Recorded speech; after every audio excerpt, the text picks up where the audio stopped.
ये याद जो आपके सामने तिलावत की गई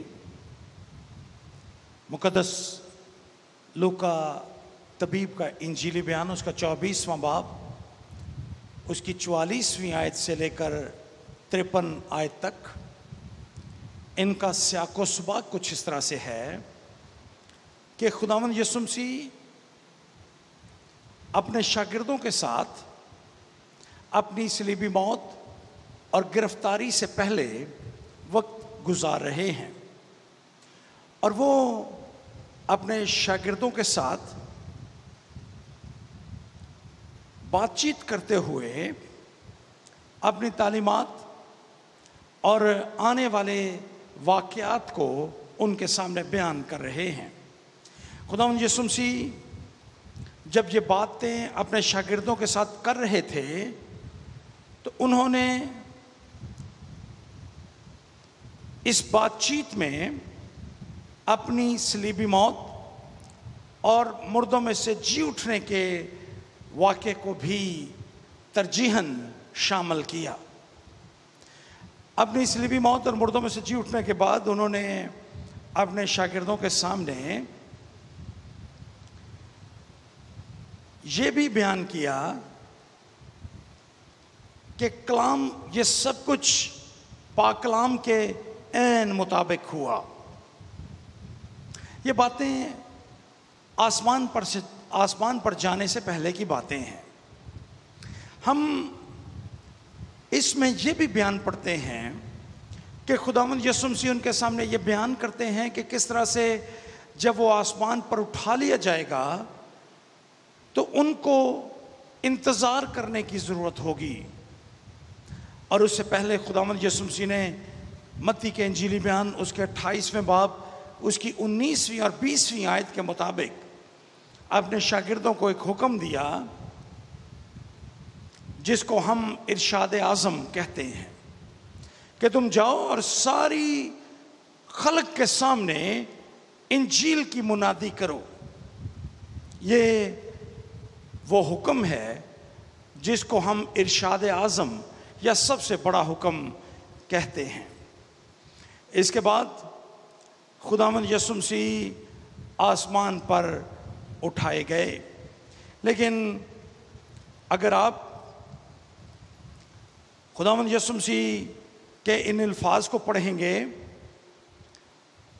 तो खुदावंद यीशु मसीह ने अपने शागिर्दों से ये कहा कि अभी काम ख़त्म नहीं हुआ। अगरचे उन्होंने सलीब पर अपनी जान देकर बनी नौ इंसान के लिए कुर्बानी के वो तमाम तकाजे पूरे कर दिए हैं जो खुदा ने मुकर्रर किए थे। वो मुर्दों में से जी उठे हैं और अब वो आसमान पर जा रहे हैं। लेकिन इसके बावजूद ये काम अभी पूरा नहीं हुआ और ये काम अब शागिर्दों के सुपुर्द किया जा रहा है। हम ये बयान पढ़ते हैं कि किस तरह से जब खुदावंद यीशु मसीह आसमान पर उठा लिए गए तो ये शागिर्द उस काम से जो खुदावंद यीशु मसीह ने उनके सुपुर्द किया था, ये किस तरह से उसको अपने ऊपर सवार कर लेते हैं और चंद दिनों के बाद वो यरूशलेम से बाहर निकलते हैं और पूरी दुनिया को, जो उस वक्त की मालूम दुनिया थी, उसको उन्होंने यीशु के लिए जीत लिया। खा वो एशिया, बरे आज़म एशिया के ममालिक हों, बरे आज़म अफ्रीका के इलाके हों, वो अरब की सरजमीन हो या यूरोप के ममालिक हों, इस तमाम दुनिया को जहां जहां शागिर्द उस दुनिया के वसाइल के साथ पहुंच सके, उन्होंने उस दुनिया को यीशु के लिए जीत लिया। और बहुत सी कलीसियाएं सिर्फ पहली सदी मसीही में कायम हो गईं। हम अंदाज़ा करते हैं कि किस तरह से ये शागिर्द उस काम से जो मसीह खुदावंद ने आसमान पर जाने से पहले उनके सुपुर्द किया था, they were haunted for this job। वो इस काम के लिए किस कदर इससे जुड़े हुए थे और उन्होंने किस कदर संजीदगी के साथ खुदावंद के इस हुक्म को लिया। खुदावंद के पाक कलाम में माल की किताब उसका 17वां बाब और उसकी 6ठी आयत ये बयान करती है कि यरूशलेम में अफरा तफरी हलचल का एक समा था। जब वो इंजील की मुनादी करने वाले बन चुके थे, उन्होंने दुनिया को एक दफा हिलाकर रख दिया था। लेकिन आज 2000 बरस के बाद हम ज्यादा वसाइल रखने वाली कलीसियाएं हैं। हमारे पास बाइबल के बेशुमार तराजम मौजूद हैं। हमारे अपने मुल्क में तकरीबन तमाम जुबानों में जो हमारे मुल्क में बोली जाती हैं, बाइबल के तराजम हमारे लिए मौजूद हैं। इंतहाई अर्ज़ां कीमत पर, इंतहाई कम कीमत पर हम इन तराजम को हासिल कर सकते हैं और अफराद के साथ वाफर मिकदार में ये बाइबल के नुस्खे, बाइबल के ये तराजम आज हमारे लिए मौजूद हैं। हमारे पास खूबसूरत गिरजाघर मौजूद हैं, बड़ी बड़ी इमारतें हमारे पास मौजूद हैं, बड़ी बड़ी कलीसियाएं हमारे पास मौजूद हैं। लाखों की तादाद में मसीह खुदावंद के शागिर्द और ईमानदार होने का दावा करने वाले लोग मौजूद हैं। हमारे पास वसाइल ज्यादा हैं, लेकिन इसके बावजूद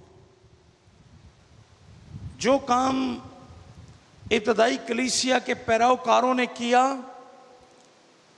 हम उस काम से कोसों दूर हैं। हम उस काम को पूरे तौर पर कर नहीं पा रहे। हम ज्यादा मुनज़्ज़म हैं।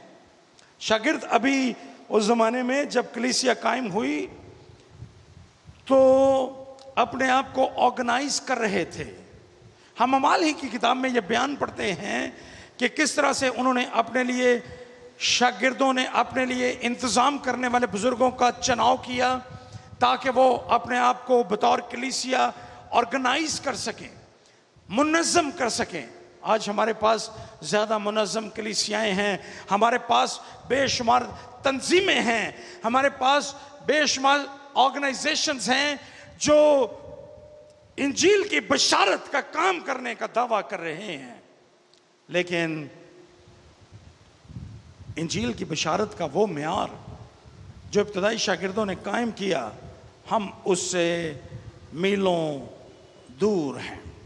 मेरी दानिश में इसकी एक बहुत बड़ी वजह वो कुव्वत और वो ताकत है जिसका तजुर्बा इब्तदाई शागिर्दों ने किया, लेकिन आज की कलीसिया में हमें उसका फुकदान नजर आता है।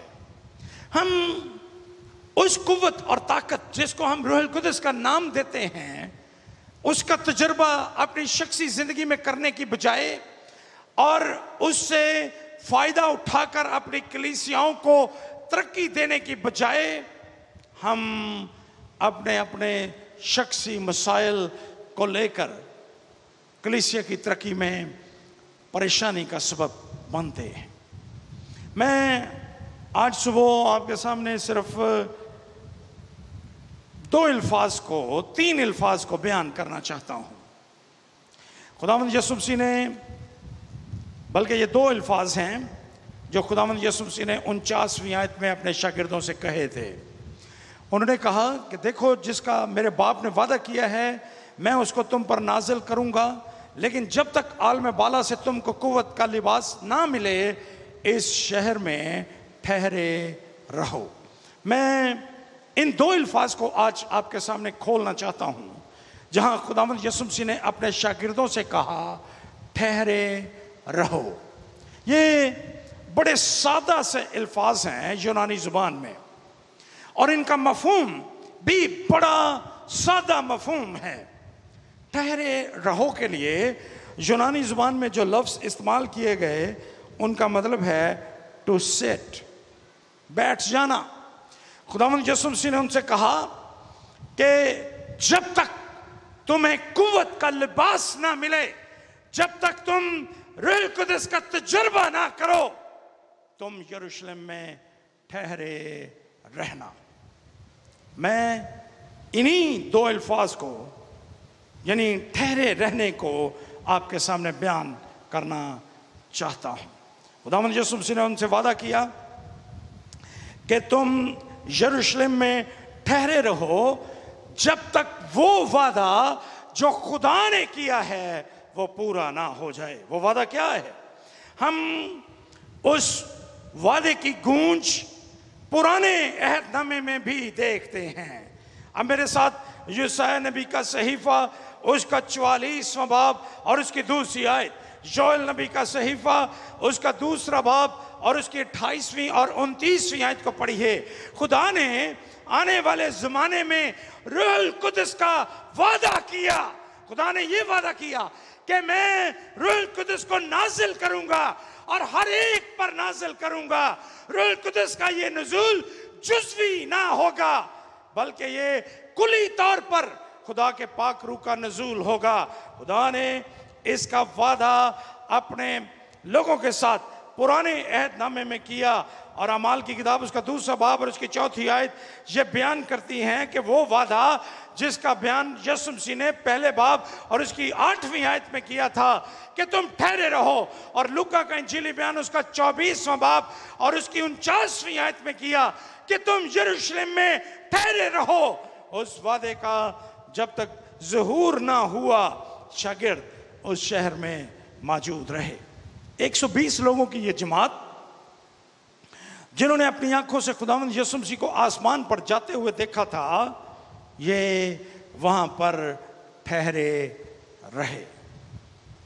ये वादे जो खुदा ने पुराने और नए अहदनामे के मुख्तलिफ मतून में मुख्तलिफ जगहों पर अपने शागिर्दों के साथ किए थे, उनके लिए खुदावंद यीशु मसीह उनको ठहरे रहने का हुक्म दिया। एक और बात थी, खुदा ने खुदाए पाक रूह को का इंतखाब किया था ताकि वो उस खिदमत की बढ़ती में शागिर्दों के साथ उनका हम खिदमत हो। जिस खिदमत का आगाज खुदा बाप ने निजात के असली मंसूबे के वसीले से खुदावंद यीशु मसीह की जात में होकर जिसका आगाज किया था, उसकी तकमील फरमाई थी। अब वक्त आ गया था कि उस पैगाम को दुनिया तक पहुंचाया जाए, और उसके लिए खुदावंद यीशु और खुदा बाप और खुदा बेटे ने खुदा पाक रूह का इंतखाब किया कि वो अब शागिर्दों के साथ हम खिदमत हो और ये खिदमत फैलती जाए।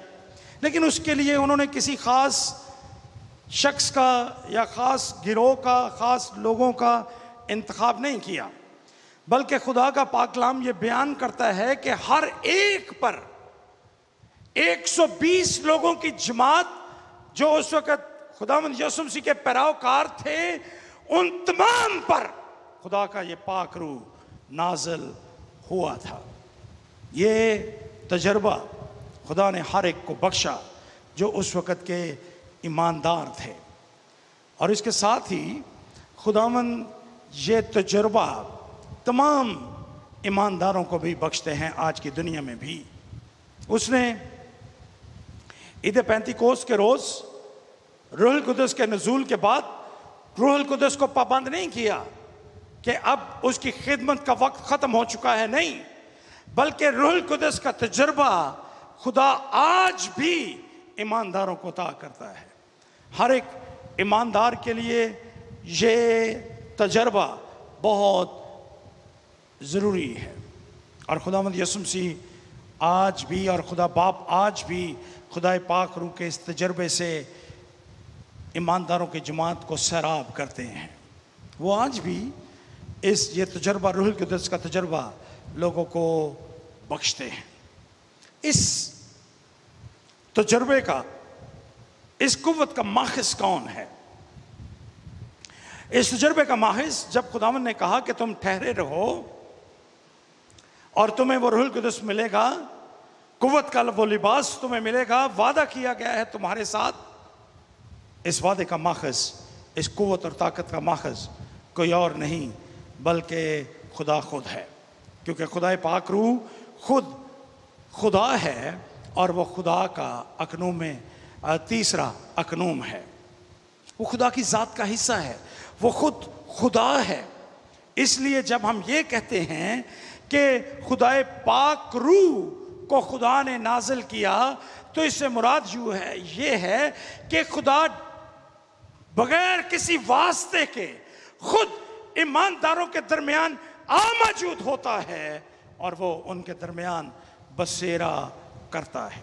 वो हमारे दरमियान और हमारे अंदर रहता है। इसीलिए मुकद्दस पौलुस रसूल कुरिन्थियों की कलीसिया को खत लिखते हुए कहते हैं, ऐ भाइयों, क्या तुम नहीं जानते कि खुदा का पाक रूह तुम में बसा हुआ है और तुम्हारे बदन खुदा का मक़दस है। खुदा हम में बसता है, खुदा हम में रहता है, खुदा हमारे दरमियान बसेरा करता है और ये खुद खुदा है। इसलिए ये याद रखें कि इस क़ुव्वत और ताकत का माखज़ और मंबा खुदा की ज़ात अक़दस खुद है और इसकी क़ुव्वत को ये खुदा की क़ुव्वत अनलिमिटेड है। इसकी कोई हद, कोई क़यूद, कोई हदूद व क़यूद मुकर्रर नहीं की गई, बल्कि खुदा की ये क़ुव्वत और ये ताकत लामहदूद है। अगर आप मुकद्दस मत्ती का इंजीली बयान उसका 28वां बाब और उसकी 18वीं आयत को पढ़ेंगे तो खुदावंद यीशु मसीह ने खुद यह कहा था कि आसमान और ज़मीन का कुल इख्तियार मेरे पास है। उसके पास ये इख्तियार है और उसकी क़ुव्वत पूरी कायनात तक में मौजूद है। दुनिया का कोई गोशा, कोई जगह उसकी क़ुव्वत और ताकत से खाली नहीं है। अगर आज के दुनिया के लोग इस क़ुव्वत और ताकत से फ़ायदा उठाकर इंजील की मुनादी के काम का या उस खिदमत को जिसको एक्सटेंड करने का, जिसकी तौसी का हुक्म खुदा ने आसमान पर जाने से पहले शागिर्दों को दिया था, अगर हम उसको करना चाहें तो आज भी कोई वजह नहीं है कि दुनिया की कोई ताकत ईमानदारों के सामने खड़ी हो सके। जब रूहुल कुद्दस हमारे साथ है, जब रूहुल कुद्दस हमें बोलने की क़ुव्वत और ताकत अता करता है, तो कोई हमारी जुबान को बंद करने की ताकत नहीं रखता। अगर आज भी ईमानदार इस क़ुव्वत से भर जाएं तो वो इंजील के गवाह बन सकते हैं, वो खुदा की बादशाहत की तौसी के लिए कारआमद हो सकते हैं। लेकिन मुश्किल ये है कि हम इस क़ुव्वत से फ़ायदा उठाने से कासर हैं। ये क़ुव्वत और ताकत, ये रूहुल कुद्दस जो खुदा ने ईमानदारों को बख्शा, उसकी क़ुव्वत के सामने दुनिया की कोई और ताकत मौजूद नहीं रह सकती। लेकिन बुनियादी तौर पर हम इस क़ुव्वत और ताकत से फ़ायदा उठाने से कासर हैं। हम आज की दुनिया में उसकी क़ुव्वत से फ़ायदा नहीं उठा रहे। खुदाए पाक रूह की दी हुई जुर्रत और ताकत से हम फ़ायदा उठा नहीं रहे। इसलिए जब इब्तदाई जो ईमानदार थे, जब उन्होंने इस पाक रूह का तजर्बा किया तो वो पूरी दुनिया में फैल गए और उन्होंने एक दुनिया को यीशु के लिए जीत लिया। लेकिन आज की दुनिया में हम तादाद में भी ज़्यादा हैं, वसाइल में भी ज़्यादा हैं, लेकिन इसके बावजूद दुनिया तेज़ी के साथ खुदावंद यीशु मसीह से दूर होती जा रही है। लेकिन खुदावंद आज भी मेरे और आपके वसीले से ये देखना चाहता है कि दुनिया खुदावंद के पास आए। मैंने शुरू में कहा था कि इन दो अल्फाज यानी ठहरे रहो का मतलब है टू सिट, बैठना। लेकिन क्या शागिर्द, जब यीशु ने उनसे कहा कि तुम ठहरे रहो यरूशलेम में, तो क्या वो जाकर अपने घरों में बैठ गए? ऐसा नहीं है। बैठे रहने का मतलब और मफहूम हरगिज़ ये नहीं है। ठहरे रहो के साथ खुदावंद ने उनको एक उम्मीद बख्शी थी और उसने कहा था, मेरे बाप ने वादा किया है मैं उसको तुम पर नाज़िल करूँगा, लेकिन जब तक आलम बाला से तुमको क़ुव्वत का लिबास ना मिले, इस शहर में ठहरे रहो। इस शहर में ठहरे रहने, to sit in this city और इन दिस टाउन जेरूशलेम, एक ख़ास इसके साथ वादा जुड़ा हुआ है, इसके साथ एक उम्मीद जुड़ी हुई है, इसके साथ एक तवक्को जुड़ी हुई है। और तवक्को ये है कि जब तक आलम बाला से तुमको क़ुव्वत का लिबास ना मिले, जब तक कोई वक्त का तयन नहीं किया गया कि तुम 10 दिन ठहरना, तुम 15 दिन ठहरना, कुछ भी नहीं। जब तक तुम्हें कुव्वत का लिबास ना मिले इस शहर में ठहरे रहो। ये खुदावंद यीशु मसीह का हुक्म था। इसका मतलब ये है कि ये बैठना सिर्फ बैठना नहीं था कि तुम जाओ और जाकर बैठे रहो, नहीं। इसका मतलब ये था कि उस उम्मीद का इंतज़ार करो, इंतज़ार विद एक्सपेक्टेशंस, तवक्को के साथ इंतज़ार करो, जो खुदा तुम पर अपना वादा पूरा करने वाला है। खुदा ने उनसे ये कहा कि तुम जाओ और बैठो उस वादे की तवक्को के साथ, जो किया है उसके पूरा होने की उम्मीद रखो। सो शागिर्द जब यरूशलेम में लौटे तो वो अपने अपने घर जाने की बजाय बाला खाने में मौजूद हुए, और वहाँ पर यह लिखा है अमाल की किताब में कि वो वहाँ जमा होकर दुआ करने में मशगूल रहे जब तक ईद पेंतीकोस्त का दिन ना आया। वो दुआ करते रहे। यरूशलेम में ठहरे रहने का मतलब है दुआ करना। वो दुआ करते रहे जब तक उनको कुव्वत का वो लिबास मिल ना गया, जब तक खुदाए पाक रूह उनकी मदद के लिए मौजूद ना हुआ, वो ठहरे रहे। सो वादे की तकमील और वादे के दरमियान जो वक्त है वो दुआ करने का वक्त था। उन्होंने they spent that time in prayer. आप अमाल की किताब पहला बाब और उसकी 14वीं आयत को पढ़िए। वो दुआ करते रहे ताकि कुव्वत का ये लिबास उनके लिए मौजूद हो। ये एक बहुत बड़ी हकीकत है कि खुदा का पाक रूह इंजील की बशारत में हमारा मेन सोर्स है। हमारी कुव्वत, हमारी ताकत, हमारा हम खिदमत, हमारा साथी खुदा का पाक रूह है। उसकी मदद के बगैर हम जितने मर्जी काबिल क्यों ना हो, हमारे पास जितना मर्जी इल्म क्यों ना हो, किसी काम का नहीं है जब तक खुदा पाक रूह हमारे साथ ना हो। खुदा का पाक रूह हमारा मददगार है और वो हमारी मदद करता है। हम मसीहियत की तारीख में बेशुमार बड़े बड़े मुबश्शिरीन, बड़े बड़े इवेंजलिस्ट जो हैं, उनकी मिसालें देखते हैं। जब उन्होंने दुआ के बगैर इंजील की मुनादी करने का काम किया, अपने इल्म के साथ उन्होंने दुनिया तक पहुंचने की कोशिश की, वो इससे महरूम रहे, रूहों को जीत नहीं सके।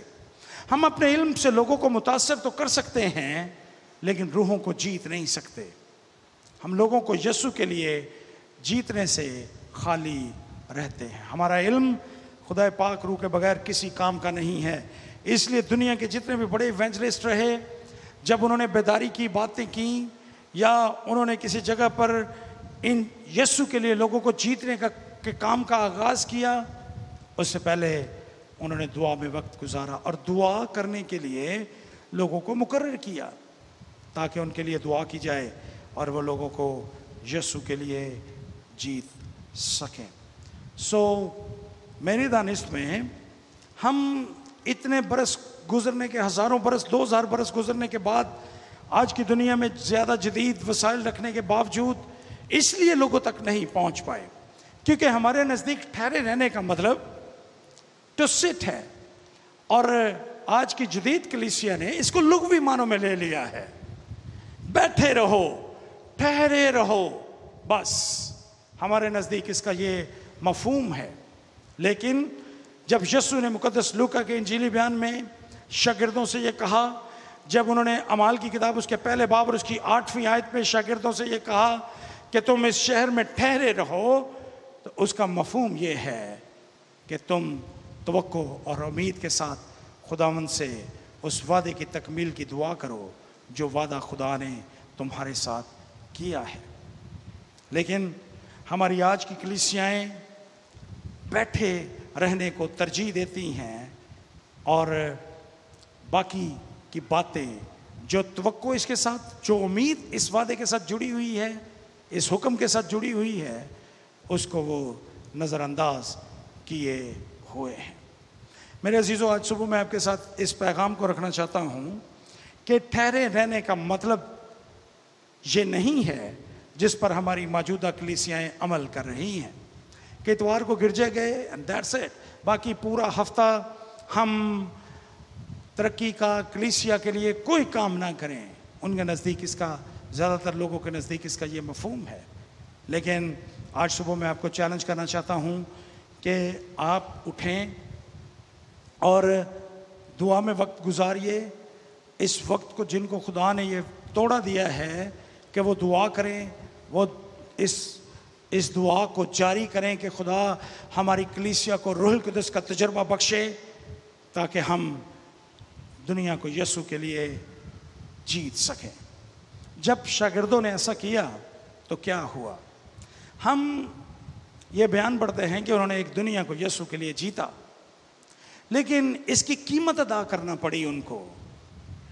खुदा के मंसूबे को पूरा करने के लिए कीमत अदा करना पड़ती है, और कीमत यह है कि आप जानते हैं जब खुदावंद यीशु मसीह ने नजात के मंसूबे को पूरा किया तो उनको कीमत यह अदा करना पड़ी कि वो तहकीर में से गुजरे, उन्होंने जिल्लत को बर्दाश्त किया और फिर अपने खून की कीमत उनको अदा करना पड़ी। जब शागिर्दों ने रूहुल कुद्दस की कुव्वत के साथ एक दुनिया को यीशु के लिए जीता तो उसकी कीमत उनको ये अदा करना पड़ी कि सिवाय यूहन्ना के बाकी सारे शागिर्द गैर तबई मौत का शिकार हुए। तमाम शागिर्दों को शहीद किया गया और मुख्तलिफ अजियतों को बर्दाश्त करते हुए वो अपनी मौत के वक्त तक पहुँचे। This was the cost of God's plan. खुदा के मंसूबे की ये कीमत है जो इन शागिर्दों को, इन लोगों को अदा करना पड़ी। अपने ख़ानदानों से दूर, अपने अजीज़ कारब से दूर, अजनबी मुल्कों में, अजनबी लोगों के दरमियान उनको शहीद कर दिया गया। ये कीमत थी जो उनको अदा करना पड़ी। इसलिए अगर आज की दुनिया में आपको खुदावंद यीशु मसीह की खातिर लान तान बर्दाश्त करना पड़े तो ये कोई अचंभे की बात नहीं है। खुदावंद यीशु मसीह ने खुद कहा था कि जब मेरे नाम से लोग तुम्हें लान तान करेंगे तो तुम मुबारक होगे। इसलिए जब लान तान की जाती है तो आप इसको पॉजिटिव, मुस्बत मानों में लें कि ये खुदा का प्लान है और हम खुदा के प्लान में इन चीज़ों को बर्दाश्त कर रहे हैं। लेकिन ये लान तान सुनने वाले मुबारक होंगे। खुदावंद यीशु मसीह ने कीमत अदा की, लेकिन खुदावंद यीशु मसीह ने यहूदा अस्करियोती के बारे में यह कहा था कि ये मंसूबा तो पूरा होना था, लेकिन काश तुम इसका हिस्सा ना होते। सो ये लान तान, ये तहकीर, ये जिल्लत, ये रुसवाई, ये बातें जब आप इंजील की मुनादी करने के लिए निकलेंगे आपको बर्दाश्त करना पड़ेंगी, लेकिन अफसोस उन पर जिनके वसीले से आप पर ये लान तान आएगी। खुदावंद यीशु मसीह ने ऐसा ही कहा। इसलिए आप खुदा के मंसूबे को पूरा करने के लिए आज 2000 बरस बाद अपने आप को तैयार कीजिए। मैं हमेशा से, मेरी ये ख्वाहिश रही है कि सेंट पॉल प्रेस्बिटेरियन चर्च एक ज़बरदस्त कलीसिया बने। ये एक सेंडिंग चर्च हो, एक ऐसी कलीसिया हो जो रिसालती खिदमत करे, ये एक ऐसी कलीसिया हो जो बशारत के काम को पूरा करने के लिए हर वक्त तैयार रहे। एक ऐसी कलीसिया बने जहाँ पर लोग जाएं और लोगों को मसीह के लिए जीतें। मैं खुदा का शुक्र अदा करता हूँ कि पार्शली हम इस काम को, ये कलीसिया पूरा कर रही है।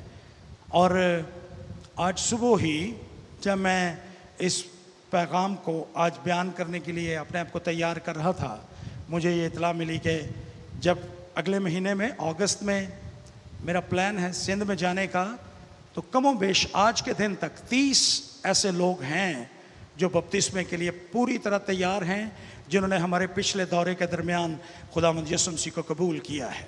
सो यीशु के लिए जीतने वाले लोग बने, कलीसिया को एक्सटेंड करने वाले लोग बने, खुदा की बादशाहत में दूसरों को शरीक करने वाले लोग बने, और इसके लिए खुदाए पाक रूह को मांगिए। ये बातें मेरे लिए नई नहीं हैं। मैं अक्सर अपने दोस्तों को, जो मेरे साथ बड़े मेरे क्लोज फ्रेंड्स हैं, उनको ये बताता हूँ कि सिंध में ये खिदमत कोई नई नहीं है। मुझ पर सबसे पहले मुकदमा जो पाकिस्तान की सरजमीन पे हुआ वो हैदराबाद में हुआ था, और यही मुकदमा हुआ था इंजील की मुनादी करने का। लेकिन मैंने कभी अपने आप को खौफज़दा महसूस नहीं किया। मैं आज भी उसी मैदान में जाकर खुदावंद की खिदमत कर रहा हूँ। इसलिए मैं आपसे ये कहूँगा कि अगरचे खुदा के मंसूबे की कीमत अदा करना पड़ती है, हमेशा आपको, जब आप मसीह की खिदमत कर रहे होते हैं, आपको उसकी कीमत अदा करना पड़ती है, लेकिन ये कीमत अदा करने के लिए तैयार रहिए। अगर आपको दुखों में से गुजरना पड़े, मसीह के लिए दुखों में से गुजरने के लिए तैयार रहिए। अगर आपको लानतान बर्दाश्त करना पड़े, इसके लिए भी तैयार रहिए। और अपने आप को कभी कमतर महसूस ना कीजिए, बल्कि यीशु मसीह के अल्फाज को अपने लिए अहम समझिए, जब उन्होंने कहा कि जब लोग मेरे सबब से तुम्हें लानतान करेंगे तो तुम मुबारक होगे।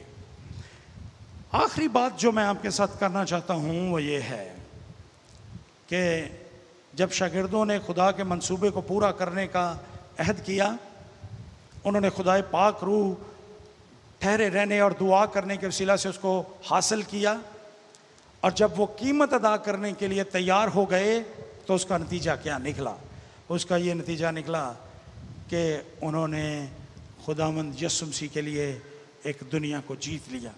आज मैं और आप उनकी खिदमत के वसीले से यहाँ पर मौजूद हैं। आज उनकी खिदमत के वसीले से दुनिया की एक बहुत बड़ी आबादी खुदावंद यीशु मसीह को मानने वालों पर मुश्तमिल है। ये उनकी खिदमत का नतीजा है।